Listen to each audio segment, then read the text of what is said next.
Masalahnya di lingkungan itu, jualan itu kayak aib.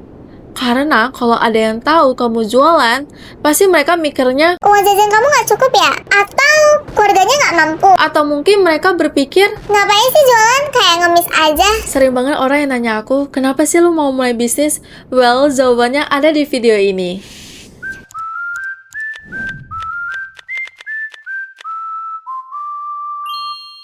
Aku udah pernah ngerasain jatuh sampai nangis, bikin salah sampai bikin malu sendiri, kehilangan semangat dan nyaris nyerah. Tapi di balik semua drama itu, ada pelajaran berharga yang gak mungkin aku bisa beli dimanapun. Flashback bentar ya, jadi aku mulai bisnis itu saat aku masih 16 tahun, literally masih pakai seragam putih abu-abu. Di saat teman-temanku lagi sibuk main atau sibuk persiapan ujian akhir, tapi aku malah sibuk bangun bisnis pertamaku. Tapi tenang aja, nilai ujianku itu tetap aman. Dan saat bisnis aku udah mulai jalan, orang-orang terutama orang tuaku itu takut kalau aku itu terlalu fokus cari cuan sampai lupa sekolah dan gak mau kuliah. Tapi aku tetap meyakinkan orang tuaku kalau aku bisa bagi waktu antara bisnis dan sekolah. Dan aku juga meyakinkan mereka bahwa aku akan tetap kuliah nantinya. Dan benar, aku bisa kuliah sambil ngembangin bisnis aku saat itu. Motivasi memulai bisnis pertamaku itu simpel banget. Aku cuma pengen nunjukin ke keluargaku kalau aku, si anak bungsu, itu bukan anak manja yang cuma minta-minta doang dan gak bisa apa-apa. Aku pengen punya penghasilan sendiri biar gak dianggap cuma numpang hidup doang. Anak bungsu pasti relate. Diam-diam kita pengen banggain orang tua dan pengen nunjukin kalau gue juga bisa kok. And here I am, berbicara di depan kamera setelah pengalaman 10 tahun berbisnis. Bukan perjalanan yang mudah, tapi penuh dengan perjalanan yang berharga. Thanks to myself, my family, my partners, dan semua yang udah dukung aku. Kalian adalah alasan aku masih berdiri sampai hari ini. Bisnis pertamaku dimulai dari kecil-kecilan kok, dari berjualan online di Facebook dan BBM. Kalau kalian tahu BBM, pause dulu, berarti kita seumuran. Produk pertama yang aku jual itu adalah sepatu wanita. Aku pakai sistem dropship, jadi nggak pakai modal sama sekali. Dan kalau diingat-ingat, sistem bisnis dulu itu beda banget sama sekarang. Kalau dulu belum ada IG Ads, Facebook Ads, TikTok juga belum ada. Strategi marketingnya itu juga gak sekompleks sekarang dan belum ada AI tools. Semuanya masih murni ngandalin relasi, rekomendasi, saling follow antar penjual dan saling mempromosikan produk. Surprisingly, disinilah aku mulai punya tabungan sendiri. Tapi jujur aja, dulu itu aku malu banget kalau teman-teman tahu ternyata aku itu jualan. Jadi aku rahasiakan, keep low profile, dan belajar gimana jualan online biar nggak ketahuan. Waktu itu aku juga sekolah di salah satu sekolah yang SPP-nya itu lumayan mahal dan anak-anak yang sekolah di sana rata-rata berasal dari keluarga yang kaya. Padahal jujur aja keluargaku bukan dari golongan super kaya. Masalahnya di lingkungan itu, jualan itu kayak aib.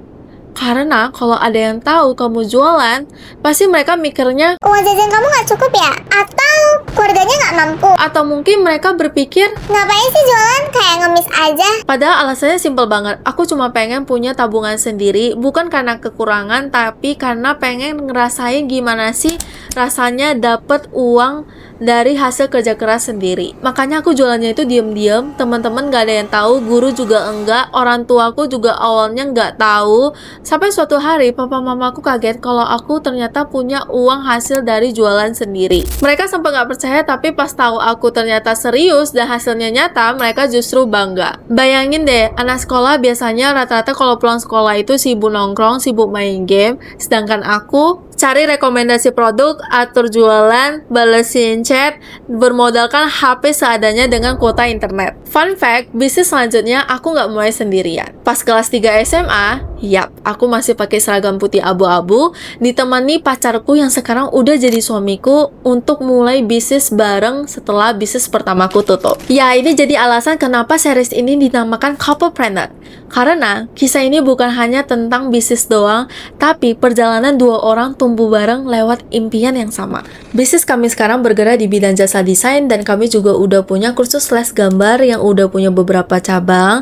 Bahkan jaringan bisnis ini udah mencapai ke seluruh Indonesia karena kami membuka kelas online. Tapi sayang banget cerita dari perjalanan dan pelajaran ini panjang banget dan aku udah pernah bahas di videoku yang sebelumnya. Kalian bisa cek videoku yang ini karena disinilah aku bener-bener nemuin turning point untuk lebih serius lagi dalam dunia bisnis. Sekarang yuk kita bahas pelajaran pertama yang aku dapatkan. Let's talk about how to manage your emotions. Karena emosi yang gak terkendali bisa jadi penghancur masa kini dan masa depan. Pasti ini relate banget bagi banyak orang. Dulu aku sebagai remaja yang masih labil, omonganku itu sering ceplas-ceplos. Kalau lagi kesel, langsung bentak, banting bareng, ngomong tanpa mikir. Aku juga pernah ada di fase itu, bahkan waktu aku mulai pacaran, aku juga masih kayak gitu. Kalau kalian ngerasa relate, coba komen di bawah. Tanpa sadar, aku udah banyak nyakitin orang-orang di sekitar aku, termasuk orang yang sebenarnya sayang sama aku. Dulu, aku gak sadar kalau cara aku ngomong, nada suaraku, ekspresiku,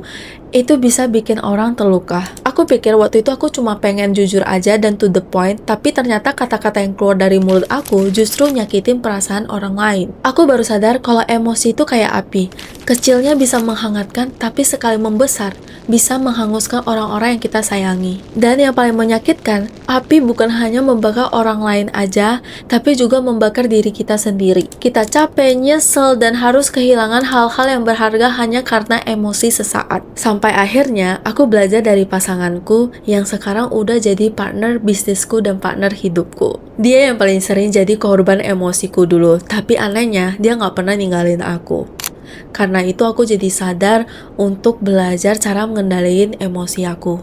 Belajar untuk tidak langsung bereaksi saat ada sesuatu yang tidak sesuai dengan ekspektasi aku. Belajar untuk tarik nafas dulu, diam dulu, dan berpikir sebelum ngomong. Aku sadar gak semua emosi harus diluapkan. Gak semua kata-kata itu harus diucapkan.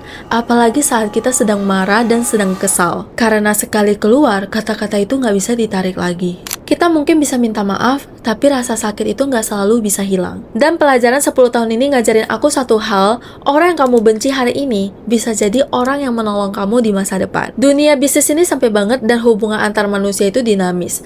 Dulu aku sempat kesel sama seseorang, tapi beberapa tahun kemudian justru orang itulah yang membantu aku untuk melihat peluang baru. Sejak saat itu aku jadi lebih berhati-hati, mau sebenci apapun aku tetap harus menjaga ucapan, menjaga sikap dan hubungan. Karena kita nggak akan pernah tahu orang yang hari ini jadi lawan bisa berubah menjadi rekan di masa depan.